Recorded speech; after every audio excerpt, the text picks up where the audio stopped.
Telugu capital భక్తి టీవీకి స్వాగతం సుస్వాగతం. నేను శ్రీలక్ష్మి.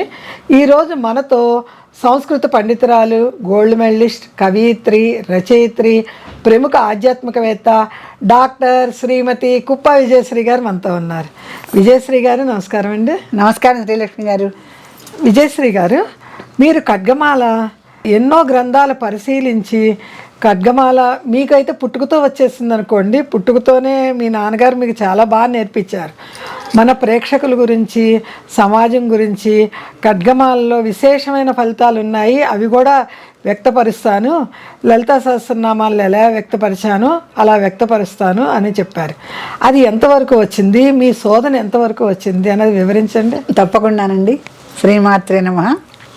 నేను లలితా సహస్రనామం ఫలితాలతో సహా పుస్తకం రాసిన తర్వాత అప్పటికే నా మనసులో ఒక అభిప్రాయం ఏర్పడింది. ఖడ్గమాల స్తోత్రరత్నావళికి యథాతథంగా వ్యాఖ్యానం చేస్తూ దాంట్లో ఉన్నటువంటి అత్యద్భుతమైన శక్తివంతమైన నామాలన్నింటినీ కూడా చాలా సహేతుకంగా వివరిస్తూ దానికి కూడా ఫలితాలన్నీ ఇచ్చి ప్రజలకి ఖడ్గమాలంటే ఉన్న భయాన్ని తొలగించాలి. ముఖ్యంగా ఖడ్గమాల అంటే భయపడిపోతారు అందరూ. అది చదవకూడదట కదా, చదివితే ఇలాట కదా అలాట కదా అనే సందేహాలు చాలామందికి ఉంటాయి. చాలా భయపడటం కూడా నాకు తెలుసు. ఆ ప్రజల్లో ఖడ్గమాల అంటే ఉన్న అపోహని తొలగించి వాళ్ళ భయాన్ని పోగొట్టి ఆ ఖడ్గమాల స్తోత్రరత్నాన్ని చాలా సులభంగా వివరంగా అందరికీ అర్థమయ్యేలా సామాన్యమైన తెలుగులో రాయాలి అనేసి నాకు ఒక సంకల్పం కలిగిందండి. మరి మీరు మాకు ఎప్పుడు అందిస్తారు? నేను చాలా తొందరగానే పూర్తి చేసి అందించాలనే ఉత్సాహంలో ఉన్నానండి. ఖడ్గమాల స్తోత్రరత్నానికి ముందు ఒక ధ్యాన శ్లోకం ఉంటుంది. ఆ ధ్యాన శ్లోకం అయిపోయిన తర్వాత సాధారణంగా ప్రతి స్తోత్రానికి ఒకటే ధ్యాన శ్లోకం ఉండదు, ఒకటి రెండు ఉంటాయి. లేదంటే దీంట్లో ఏంటంటే రెండవ శ్లోకానికి వచ్చేసరికి దానికి మొత్తం యథాశక్తి మూలమంత్రం జపేత్ అని వస్తుంది. దాని కింద ఆ మూలమంత్రం ఏంటో కూడా అంటే ఆ ఖడ్గమాల స్తోత్రరత్నానికి ఉన్న మూలమంత్రం కూడా ఎలా చదవాలో, అది చదివితే ఏమేమి లాభాలు వస్తాయో రెండవ ధ్యాన శ్లోకంలో ఉంటుంది. అవును, మీరంటే సంస్కృత పండితులు, మీరు చిన్నప్పటి నుంచి ఉపాసనా పరులు, మీరు చదువుతారు. మా బోటి వారి పరిస్థితి ఏమిటంటారు? మీ బోటి వారి కోసమే నేను అతి సులభమైన తెలుగు భాషలో ఆ సంస్కృత పదాలన్నిటికీ, అంటే కొన్ని కఠినమైన సంస్కృత పదాలు ఉంటాయండి దాంట్లో, ఆ ఉన్న వాటికి చాలా సులభమైన తెలుగు భాషలో, తెలుగు కూడా కొంచెం గ్రాంధికంగా రాస్తే అర్థం చేసుకునే వాళ్ళు ఈ రోజుల్లో తక్కువగానే ఉంటున్నారు. అందుకని అందరికీ అర్థమయ్యే సులభమైన తెలుగు భాషలో చాలా ఈజీగా మీరన్నట్టు మీ బోటి వాళ్ళందరికీ కూడా ఖడ్గమాల అంటే ఉన్న అపోహలన్నీ పోయేలాగా దీన్ని రచించాలని నేను నిర్ణయం తీసుకున్నాను. దాని ప్రకారమే నేను ముందు ఉన్నటువంటి హ్రీంకారాసన గర్భితానలసికాం అనే ధ్యాన శ్లోకం మొదలవుతుందండి. అమ్మవారు హ్రీంకారాసనం ఏంటి, గర్భితానలసికాం ఏంటి, ఈ ప్రతి చిన్న హ్రీంకారము అంటే ఏంటి, ఆసనం అంటే ఏంటి, గర్భిత, అనల, సికాం ఇవన్నీ కూడా ఒక్కొక్క పదాన్ని తీసుకొని విడివిడిగా వాటికి తెలుగులో చక్కగా అర్థాలు వివరిస్తూ అమ్మవారు ఎటువంటి ఆసనం మీద కూర్చుందో తగ్గించి చెబుతూ తర్వాత ఆవిడ ధ్యాన శ్లోకం మొత్తం వివరించిన తర్వాత యాక్చువల్గా స్తోత్రరత్నావళి మొదలవుతుంది. ఆ స్తోత్రరత్నావళిలో చాలా అద్భుతమైన విశేషాలు వస్తాయండి. అంటే ఇప్పుడు ధ్యాన శ్లోకాలను నేను ఇంకొకసారి మరో ఎపిసోడ్లో వివరంగా మీకు తెలియజేస్తా. కాకపోతే ఖడ్గమాలని నేను ఎందుకు రచించాలనుకుంటున్నాను, దాన్ని ప్రజలకు ఏ విధంగా ఉపయోగించేలాగా రచించాలనుకుంటున్నాను అనేది చెప్పడానికి నేను ప్రత్యేకించి ఆ ఖడ్గమాలలో ఉన్న స్తోత్రాలు కొన్ని ఉన్నాయండి. అంటే ఆ స్తోత్రరత్నాల్లో ఉన్న నామాలు కొన్ని ఉన్నాయి. దాంట్లో న్యాస దేవతలు, న్యాసాంగ దేవతలు, ఇలా కొన్ని కొన్ని పేర్లతో మనకి ఒక లిస్ట్ ఆఫ్, అంటే కొన్ని ఒక క్రమంలో అమ్మవారి పేర్లన్నీ వస్తూ ఉంటాయి అన్నమాట. అవునండి. అసలు నిజం చెప్పాలంటే ఖడ్గమాలలో ఏ ఒక్క నామము లలితా సహస్రనామాన్ని పోలి ఉండదు. పూర్తిగా భిన్నం. పూర్తిగా భిన్నం. ఎందుకంటే అంటే శ్రీలక్ష్మి గారు లలితా సహస్రం బ్రహ్మాండ పురాణంలోంచి తీసుకున్నారు. అంటే బ్రహ్మాండ పురాణంలోంచి తీసుకున్నారు అంటే బ్రహ్మాండ పురాణంలో వ్యాసుల వారు దాన్ని పెట్టారు. అది బ్రహ్మాండ పురాణంలో లేదు. అది వసిన్యాది వాగ్దేవతలు చింతామణి గృహంలో అమ్మవారి ముందర చదివితే బ్రహ్మాండ పురాణంలోంచి ఎలా వస్తుంది? అవును కదా. వసిన్యాది వాగ్దేవతలు వాళ్ళు చింతామణి గృహంలో చదివినప్పుడు దాన్ని హయగ్రీవ అగస్త్యులు ఎలాగైనా సరే మేము కూడా దీన్ని నేర్చుకోవాలి. అగస్త్యుడు హయగ్రీవుడిని పట్టుకున్నాడు. హయగ్రీవుడు అంటే అక్కడ ఉన్నాడు, ఆ లోకంలో ఉన్న సభలో ఉన్నాడు. అగస్త్యుడు ఋషి కదా, ఈయన ఆయనకు శిష్యుడు హయగ్రీవుడికి. ఆయన విద్యలకు దేవత కదా. ఈ శ్రీ విద్యని నువ్వే ఉపాసించాలి, నువ్వే నాకు ఇది చెయ్యాలి, గురువుగా ఉండేసి నువ్వే నాకు ఉపదేశం ఇవ్వాలి అని హయగ్రీవుడి యొక్క పాదాలని 300 ఏళ్ళు అగస్త్యుడు పట్టుకున్నట్ట. 300 ఖడ్గమాలకి త్రిశతికి హయగ్రీవుడు అంటే అంటే మనకు ఆశ్చర్యం వేస్తుంది. 300 ఏళ్ళేంటి పాదాలనే పట్టుకుని ఎలా ఉన్నాడు అంటే, ఆ రోజుల్లో ఆయుష్ అనేది 1000 సంవత్సరాలు ఉండేది ప్రతి మనిషికి. అతని యొక్క తపోశక్తి వలన, అతని యొక్క భక్తి తత్పరతల వలన 86,000 సంవత్సరాలు దశరథుడు అయోధ్యని పాలించాడని రామాయణంలో ఉంది. మనకు అది ఊహకు అందని విషయం. 1000 సంవత్సరాలే మనకు ఊహకు అందదు, 86,000 సంవత్సరాలు చేశారు. పూర్తిగా నిండు 100 ఏళ్ళ ఊహకు అందని విషయం బాగా చెప్పారు. అలా ఉన్న ఈ ప్రపంచంలో వీళ్ళందరూ ఇలా ఎలా ఉన్నారు అంటే, మనము కలికాలం నుంచి చాలా వెనక్కి వెళ్ళి ఆలోచించాలండి. ఆ యుగం ధర్మం ఏంటి, ఆ యుగం యొక్క ఆయుష్ పరిణామం ఏంటి, ఆ యుగంలో ధర్మం ఎలా ఉంది, ధర్మం ఎంత ఉంటే ఆరోగ్యం అంత ఉంటుంది, ఆరోగ్యం ఎంత ఉంటే ఆయుష్ అంత ఉంటుంది. ఇది రహస్యం. ప్రతి యుగంలోనూ ధర్మం ఎంత 4 పాదాలు నడిచినప్పుడు ఆయురారోగ్యాలు ఒక ప్రమాణంలో ఉండేవి, 1000 సంవత్సరాలు ఉండేవి. మరి ధర్మము 3 పాదాలకు వచ్చేసరికి ఆయుర్దాయము ఆరోగ్యము కొంతవరకు తగ్గినాయి. 2 పాదాలకు వచ్చేసరికి చాలా మటుకు క్షీణించిపోయింది. 1 పాదంతో కుంటుతూ నడిచేసరికి కలియుగం ధర్మం అనేది అసలు రూపు తెలియకుండా పోయింది అందరికీ. కలియుగ ప్రాముఖ్యత. అట్లా ఆ కలియుగంలో ఉండేటువంటి మనస్తత్వంతో, కలియుగం అంటేనే కాలుష్య యుగం అండి. కలి కల్మష నాశిని అని అమ్మవారికి పేరుంది. కలి కల్మషాన్ని ఆవిడ నాశనం చేస్తుంది. ఆ నామం ప్రకారం మనం ఆలోచిస్తే, అమ్మవారి నామం చదవని వాళ్ళకి కల్మషం ఎలా పోతుంది? ఆ కల్మషం లోపలే ఉంటుంది. ఆవిడ కలి కల్మష నాశిని. నువ్వు అసలు అమ్మవారి సహస్రమే చదవు, నీకు లలితాదేవి అంటేనే తెలియదు. మరి కలియుగ ధర్మం ప్రకారం నువ్వు కాలుష్యంతోనూ కల్మషంతోనే జీవిస్తూ ఉంటావు. అందుకని కలి కల్మష నాశిని అన్న దీనికి నీ కల్మషాన్ని నువ్వే పోగొట్టుకోలేవు కనుక, ఎందుకంటే అరిషడ్ వర్గాలను జయించడం ఎవరి తరము కాదు.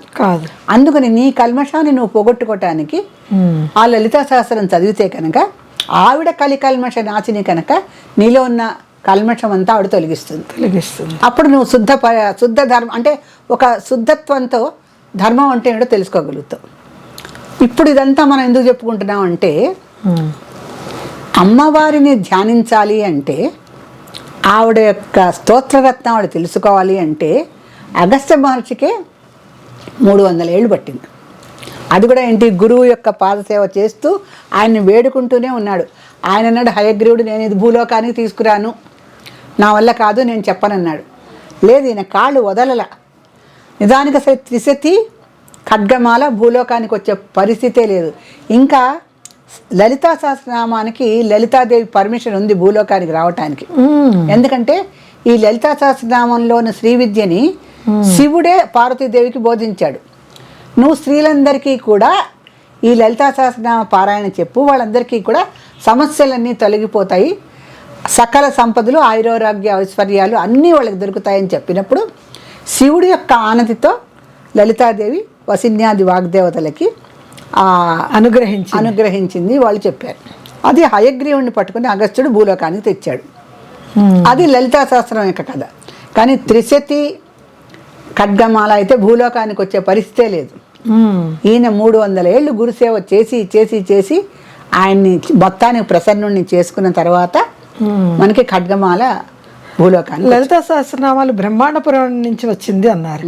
ఇప్పుడు త్రిశతి ఖడ్గమాల ఏ పురాణాల్లో ఉన్నాయండి? ఖడ్గమాల అయితే వామకేశ్వర తంత్రం నుంచి వచ్చిందండి. వామకేశ్వర అది తంత్ర శాస్త్రం, ఇదేమో పురాణం. వామకేశ్వర వామకేశ్వర తంత్రం నుంచి మనకి ఖడ్గమాల వచ్చింది. ప్రస్తుతం మనం తంత్రశాస్త్రం చూస్తే మనకి తంత్రాలు 64 అండి. 64 తంత్రాలు ఉన్నాయి. శివుడు తంత్రశాస్త్రాన్ని ముందు అందరికీ కూడా బోధిస్తాడు. అప్పుడు అమ్మ అంటుంది, నువ్వు తంత్రశాస్త్రాలని ప్రవేశపెట్టకు, అది ఆకర్షణీయం బాగా స్వతంత్ర విషయాలని చెప్పమంటుంది. తంత్రం వేరు, స్వతంత్రం వేరు. మనం స్వతంత్రం అంటే ఏదో ఫ్రీడమ్ అనుకుంటాం. అవునవును. స్వతంత్రం మన యొక్క తంత్రం అది. అవును, మన యొక్క తంత్రం స్వతంత్రం. అందుని చూడండి, ఎవరైనా ఒకరు ఏదైనా చెప్తే వాళ్ళ వశం అవుతూ ఉంటే ఏం మంత్రం చేశారో ఏం తంత్రం చేశారో వాళ్ళు చెప్పిందే చెప్తున్నారు అంటారు. మన మాట వింటలేదని సహజంగా వాడుక భాషలో అంటారు. అలాగే తంత్రాన్ని అలా అని స్వతంత్రం మా నాయనమ్మ అనేది స్వతంత్రమో స్వర్గలోకమో అని పుట్టిల్లే అనేది ఆవిడ. అంటే అత్తగారింటికి వస్తే అంత స్వతంత్రం ఉండదు కనుక ఆ రోజుల్లో బాగా ఆవిడ అనేది స్వతంత్రమో స్వర్గలోకమో అనేది. అంటే స్వతంత్రం స్వర్గలోకం అంత బాగుంటుంది అనమాట. ఇక్కడ మన ఆధ్యాత్మిక విషయంలోకి వస్తే స్వతంత్రం అది మన తంత్రం అంటే క్రియ కదండి. మన యొక్క ప్రధానమైన పని ఏమిటి అంటే మనం చేయవలసింది శ్రీ విద్య ఉపాసన. శ్రీ విద్య ఉపాసన. శ్రీ విద్య నేర్చుకోకపోతే అసలు విద్యలు నేర్చుకున్నట్టు కాదండి. కాదు. ఇది శివ పార్వతుల సంవాదంలో అసలుకి విద్యలు అంటే ఏమిటి, మనకు ఆత్మ విద్య, మహావిద్య, శ్రీ విద్య, కామసేవిత. ఈ ఆత్మ విద్యే శ్రీ విద్య, శ్రీ విద్యే ఆత్మవిద్య, మహావిద్య, ఆత్మవిద్య మహావిద్య, మహావిద్య శ్రీ విద్య. అంటే ఆత్మవిద్య అనేది చాలా గొప్ప విద్య, ఆ విద్య శ్రీ విద్య. శ్రీ విద్య అనేసరికి మళ్ళీ శ్రీకి ఏమొస్తుంది, మహాకాళి, మహాలక్ష్మి, మహాసరస్వతి. వాళ్ళ విద్య ఏమిటయ్యా అంటే లలితాదేవి ఉపాసించినది. ఆ లలితాదేవి ఉపదేశించినది ఏమిటయ్యా అంటే వసిన్యాది వాగ్దేవతలు చెప్పినటువంటి రహస్య సహస్రనామాలు. సో ఇంత ఈ తంత్రం ఉన్నప్పుడు ఇవన్నీ కూడా ఏమిటంటే అసలు నీకు విద్య అంటే ఏమిటి అంటే ఇప్పుడు అక్షరాభ్యాసం అనేది భారతీయ సంప్రదాయంలో ఓం నమ శివాయ సిద్ధయ్యే నమః అని రాయిస్తాం. అలా రాసినప్పుడు ఓంకారం అనేది ప్రణవనాదం కదండి. దాంట్లో ఉండేటువంటి శక్తి వేరు, ఆ తరంగాలు వేరు, ఆ శుభ సంకేతాలు వేరు. ఇప్పుడున్న అక్షరాభ్యాసంలో ఏమిటంటే ముందే ఒక ల్యాప్టాప్ తీసుకొని ఏబిసిడీలు ప్రాక్టీస్ చేయటం అనే దాంట్లో శుభ సంకేతాలు కానీ శుభ తరంగాలు కానీ ఇటువంటివి ఏమి ఉండవు. ఒక చిన్న బాలుడిని తీసుకొచ్చి ఓం నమ శివాయ సిద్ధయ్య నమః అని రాసిన దీనికి దాని యొక్క విద్యాభ్యాసం యొక్క నాంది ప్రారంభమయ్యే తీరే వేరుగా ఉంటుంది దానికి. సో ఇక్కడ మనం ఎందుకు చెప్తామంటే ఏ బీజాక్షరాలైతే మన లలిత సహస్రనామంలో కానీ లేకపోతే ఖడ్గమాలలో కానీ త్రిశతిలో కానీ ఉన్నాయో వాటన్నిటినీ కూడా మనము యథాతథంగా పలికి వాటి ఉచ్చారణ దోషం లేకుండా పారాయణ చేయాలి అంటే తెలుగు అక్షరాలు నేర్చుకోవాలి. ఇప్పుడు A to Z బాగా నేర్చుకొని ఇంగ్లీష్ స్కాలర్ అయినంత మాత్రాన లలితా సహస్రం ఉచ్చారణ దోషాలు లేకుండా చదవలేడు కదా. కానీ ఏ స్తోత్రం చదివినా ఏ దేశం ఎగినా ఎందుకు కాలిడినా అన్నట్టు ఎన్ని ప్రపంచ ప్రఖ్యాతులు పొందినా అది లలితా సహస్రనామానికి సమానం కాలేదు. ఎందుకంటే దీంట్లో ఇప్పుడు భారతంలో చూడండి అన్నీ ఉన్నాయంటారు. ఆధ్యాత్మిక శాస్త్రం ఉంది, సాంకేతిక శాస్త్రం ఉంది, మళ్ళీ విమాన శాస్త్రం ఉంది, అన్నీ చెప్తారు. ఆరోగ్య శాస్త్రం ఉంది, రాజకీయం ఉంది. మహాభారతంలో అన్నీ ఉన్నట్టే లలితా సహస్రంలోంచి తీసుకొని మహాభారతం వ్యాసుడు రాశాడంటే ఆశ్చర్యపోకల్లా. లలితా సహస్రంలో లేనిది ఏంటండి? అవును కదా, లలితా సహస్రం చాలా ముందు వచ్చింది. అది చదివిన తర్వాత జనాలందరూ కూడా పరవశించిపోయారు. వసిన్యాది వాగ్దేవతలు ఇంత అద్భుతంగా అమ్మవారిని కీర్తించారు, దీంట్లో ఇన్ని రహస్యాలు ఉన్నాయి. యుద్ధకాండ ఎంత అద్భుతంగా ఉంది. అందుకని ఇది రహస్య సహస్రం. ఈ రహస్య సహస్రాలన్నిటినీ మనం భేదించి రాయాలని ఒక్కొక్క నామానికి మళ్ళీ సహస్ర వ్యాఖ్యానాలు రాశారు. లలితా సహస్రనామంలో 1000 నామాలు సంఖ్యాపరంగా ఉంటే ఒక్కొక్క నామానికి మళ్ళీ 1000 వ్యాఖ్యాన గ్రంథాలు రాశారు. అవేవి మనకి దొరకటల్లా ఇప్పుడు ప్రస్తుతం. సౌభాగ్య భాస్కర్ రాయల వారిది మాత్రమే మనకు దొరుకుతోంది. అయితే ఈ లలితా సహస్రనామం తర్వాత వచ్చినటువంటి ఈ త్రిశతి కానీ ఖడ్గమాల కానీ ఇంత శక్తివంతమైన ఎందుకైనా అంటే దాంట్లో కొన్ని నామాలు తీసుకొని అచ్చుగా ఖడ్గమాలలో అమ్మవారిని కీర్తించడమే, అంత అసలు వేరే నామమే ఉండదండి. ఇప్పుడు అక్కడ ఏంటంటే హర నేత్రాగ్ని సందగ్ధ కామ సంజీవన ఔషధి ఒక చిన్న పురాణ కథ వచ్చేసింది. దాంట్లో శివుడు మన్మధుడిని దహించటం, అమ్మవారు తిరిగి బ్రతికించటం. అసలు శివుడు మన్మధుడిని ఎందుకు దహించాడంటే ఒక కథ, మళ్ళీ తిరిగి ఈవిడ ఎందుకు బతికించాడంటే ఇంకొక కథ. మరి ఒక్కొక్క శ్లోకానికి ఒక్కొక్క కావ్యాలు ఎన్నో వచ్చేస్తారంటే మరి సామాన్యమైన విషయమా అండి? సామాన్య విషయం. కానీ ఖడ్గమాల వచ్చేసరికి అసలుకి ఒక్క కథ లేదు, ఒక పురాణం లేదు, ఏం లేదు. అద్భుతమైన, అంటే మనం ఇంగ్లీష్లో చెప్పాలంటే మోస్ట్ పవర్ఫుల్, అత్యంత శక్తివంతమైనటువంటి నామాలన్నిటినీ అమ్మవారిని స్తుతిస్తూ ఉన్నాయి. అంటే ఖడ్గమాలని మా కంఠమాలగా చేస్తారనమాట. మీరు కంఠమాలగా స్వీకరించాలండి, చివరిలో స్వీకరించాల్సిందే. ఎందుకంటే దాంట్లో మొదటే ప్రథమ ఆవరణ నామాలే అణిమా సిద్ధే, గరిమా సిద్ధే, మహిమా సిద్ధే, ఈసిత్వ సిద్ధే, వసిత్వ సిద్ధే, ప్రాకామ్య సిద్ధే, భుక్తి సిద్ధే, ఇచ్ఛా సిద్ధే. అన్ని సిద్ధులు ఇచ్చేస్తారు. అన్ని సిద్ధులు ఇచ్చేసారు. చివరికి ఇచ్ఛా సిద్ధే, మనం ఏది కోరుకుంటే అదే సిద్ధింపజేస్తుంది అమ్మవారు. ఇంతటి సిద్ధులతో ప్రారంభమవుతుంది ప్రథమ ఆవరణే. ఇలా జరుగుతున్నప్పుడు దీన్ని అసలుకి మనము ఈ ఒక ఉపయోగంగా కానీ, ఒక సైన్స్ అని కానీ, లేకపోతే ఒక మెడిసిన్ అని కానీ మనం ఏం తీసుకోలేము. అదే లలితా శాస్త్రంలో అయితే ఆరోగ్యపరమైనటువంటి రహస్య సహస్రనామాలు ఎన్నో, సాంకేతికపరమైనటువంటి నామాలు ఎన్నో, అలా చాలా చాలా ఉంటాయి. కానీ దీంట్లో ఏమీ లేదు. వారాహి, మాహేంద్రి, చాముండే, మహాలక్ష్మి, ఇలా లైన్గా అమ్మవారిని స్తోత్రం వస్తూనే ఉంటుంది. అసలు త్రిపురేసి, త్రిపుర సుందరి, త్రిపురాంబ, త్రిపురాశ్రీ, త్రిపురాసిద్ధే, ఏమిటి ఆ నామాలకు అంతు లేదండి. అలా కుప్పలు పోసినట్టు అమ్మవారిని మనం స్తుతిస్తూనే ఉంటాం. అమ్మవారి నామాలే చదువుతాం, అన్ని నామాలే చదువుతాం. చివరికి మహామహేశ్వరి, మహామహారాజ్ఞి, అలా మహా మీద వస్తాయి. ఆ నామాలు చదువుతుంటే పులకించిపోతాం నిజంగా. ఒక్కొక్క నామానికి అర్థం చూస్తే అమ్మవారిని ఇంత అత్యద్భుతంగా పొగిడినటువంటి ఆ వామకేశ్వర తంత్రం రచయిత ఎవరో కానీ ఆయనకి మనం చాలా చాలా చేయెత్తి దండం పెట్టాలండి. ఇటువంటి నామాలు సెలెక్ట్ చేసుకున్నాడు. ఎందుకు? లలితా సహస్రం చదివితే దాంట్లో ఒక వాక్యం వస్తుందండి. ఆవిడ చాలా మటుకు స్వభావ మధుర అని వస్తుంది. మధురమైన స్వభావం, కరుణాంతరంగం, అన్ని హాయిగా అలా చల్లగా తీయగా సాగిపోతూ ఉంటాయి. ఇది ఖడ్గమాల కదా. ఖడ్గమాల అంటే శక్తిమాల, జయమాల, శుద్ధ శక్తిమాల మహామంత్రస్య అని వస్తుంది. అవును కదా. అస్య శ్రీ శుద్ధ శక్తిమాల మహామంత్రస్య అని వస్తుంది. ఖడ్గమాల అంటే అందరూ సామాన్య అర్థం చెప్తారు. సామాన్య అర్థంలో ఇక్కడ మనం తీసుకోకూడదు, ఆధ్యాత్మికంగానే తీసుకోవాలి. దానికని అస్య శుద్ధ శక్తిమాల మహామంత్రస్య అని అది మొదలుపెట్టినప్పుడే మనం అర్థం చేసుకోవాలి. కానీ దీంట్లో కూడా సాత్విక కకార భట్టారక పీఠస్థాయ నమః అని వస్తుంది. ఇంత అత్యద్భుతమైన నామాలున్నా ఈ సాత్విక ఖడ్గమాలలో కూడా అమ్మవారు సాత్వికంగా ఉండదు. సాత్విక కకార భట్టారక, మళ్ళీ కకారం అంటే పంచదశి మంత్రంలో కకారాక్షరం ఉంది, మళ్ళీ కాతో మొదలవుతుంది పంచదశి మంత్రం. సాత్విక కకార భట్టారక పీఠస్థిత కామేశ్వరాంగ నిలయ. ఆవిడ నామాలు అట్లా అంటే ధ్యాన శ్లోకం అట్లా మొదలవుతుంది. అట్లా ఉన్న నామానికి ఎంత సాత్వికంగా, ఎంత సరళంగా అమ్మవారు ఉన్నది చెబుతూ, ఇప్పుడు కొంతమంది అండి, ఇప్పుడు ఋషులను ఎప్పుడు కాళిదాసు ఒకటే చెప్తాడు, వాడు నివురు గప్పిన నిప్పులుట. పైన చూస్తే చల్లగా ఋషులు ప్రశాంతంగా ధ్యానం చేసుకుంటూ కనిపిస్తారు. వాళ్ళని కొంచెం భంగపరిచి చూడండి, మీరంటే ఆ నీళ్ళే వాళ్ళు కళ్ళు తెరిస్తే చాలా భస్వం అయిపోతారు. నీళ్ళ వరకు కూడా కళ్ళు తెరిస్తే భస్వం అయిపోతారు. ఆ కౌశికుడు కోపంతో కళ్ళు తెరిస్తే ఆ పీట పాపం మాడిపోతుంది కదా, ఆయన రెట్ట వేసినందుకే. అలా వీళ్ళ కళ్ళల్లో శక్తి ఉంటుంది, వీళ్ళ నీళ్ళల్లో శక్తి ఉంటుంది. అందుకని అటువంటి ఋషులు ఉన్నప్పుడు దీనికి ఈ అమ్మవారి పేర్లన్నీ ఇలా వస్తున్నాయి కదండి.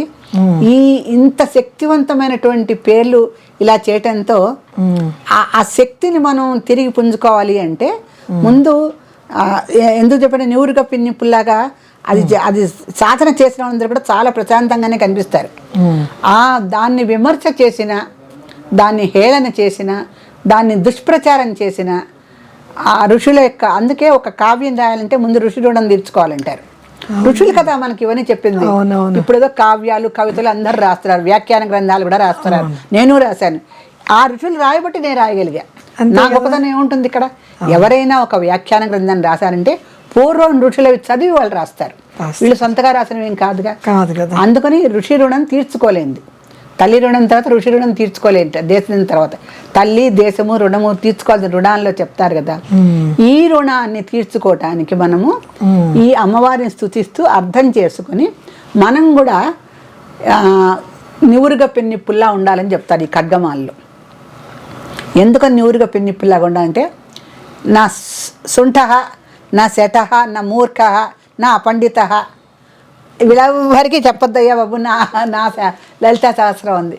ఈ మూర్ఖులకి, చదువుకోని వాళ్ళకి, భక్తి అంటే తెలియని వాళ్ళకి నా లలితా సహస్రం చెప్పవద్దు. ఎందుకంటే చేరి మూర్ఖుని మనసు రంజింపలేవు అని మనకి శ్లోకం ఉంది, చిన్నప్పుడే చదువుకున్నాం. మూర్ఖులకు ఎంత చెప్పినా ఏమర్థం అవుతుందండి, అర్థం కాదు. అందుకని నిజంగా లలితా సహస్రం చదువుకొని చక్కగా పూజ చేసుకోవాలి. అమ్మవారికి కుంకుమ పూజ ఎలా చేయాలి, ఎలా నామం చదవాలి అనుకునే వాళ్ళకి చాలామంది ఉన్నారు. మనకి చాలా భారతదేశంలో ఉండబట్టే దేశం ఇంకా ఇలా ఉంది కనుక వాళ్ళందరికీ మనం హాయిగా చెప్పుకోవచ్చు. కాకపోతే లలితా సహస్రనామానికి ఖడ్గమాలకి ఉన్న తేడా ఏంటంటే అది సాత్వికంగా జీవితంలో కావాల్సినవన్నీ లలితా సహస్రం మనకి అలా కల్పవృక్షంలాగా అమర్చి పెడుతుంది, వడ్డించిన విస్తరలాగా. ఖడ్గమాల ఏంటంటే నువ్వేంటో నీకు తెలియజేస్తుంది, నువ్వెంత శక్తివంతురాలువో నీకు తెలియజేస్తుంది, నీ శక్తిని పెంపొందించుకునేందుకు సహాయపడుతుంది. అంటే మనలో నివురు కప్పిన నిప్పుని, అందుకే నివురు కప్పిన నిప్పులా ఉంటారు లలితా సహస్రం ఖడ్గమాల చదివిన వాళ్ళు. వాళ్ళని ఆ ఖడ్గమాల ఉపాసన చేసిన వాళ్ళతో జాగ్రత్తగా మాట్లాడాలి. ఎందుకంటే నిత్యపారాయణ చేసేవాళ్ళు చాలామంది ఉంటారు. ఖడ్గమాల దాని గురించి భయపడిపోవటము, ఏదో చదువుకోక ఏ దేవత మనని భయపెట్టదండి. ఎవరిని వారు ఉద్ధరించుకోవాలి.